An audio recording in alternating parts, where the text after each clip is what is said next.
In December 2004, a massive tsunami killed more than 250,000 people around the rim of the Indian Ocean. In the weeks that followed, newspapers and magazines were just full of letters and articles asking the question, where was God? One reporter in the United States wrote that if God is God, he's not good. And if God is good, then he can't be God. You can't have it both ways, especially with the Indian Ocean catastrophe. You see, for many people, it's not the exclusivity of Christianity that poses the biggest problem for them intellectually. It's the presence of evil and suffering in the world, and especially innocent people suffering.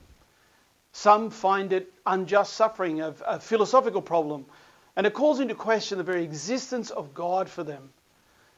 But for others, it's an intensely personal issue, something that they are feeling themselves in that moment.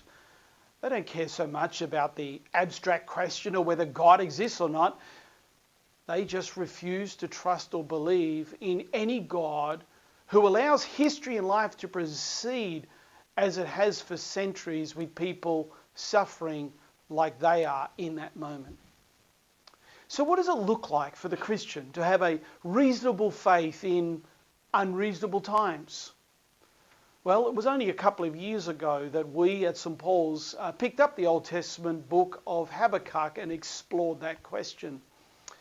And we're going to do it again over the next 4 weeks because, well, in reality, we are in one of those unreasonable times with COVID-19 impacting the world. And Habakkuk is a book that deals directly with the issue of evil and suffering and carnage and destruction and chaos. Habakkuk lived in a world just like ours. And he asked those sorts of questions that we ask.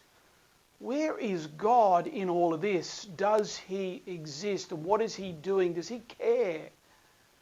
And so please join us each Sunday for our live stream over the next 4 weeks and tune into Habakkuk. But also, if you're not in a community group right now, why not join the many Zoom groups that are currently meeting to discuss these issues and to reflect on these issues and to speak to the God who is in control over all things and also care for each other in these unreasonable times.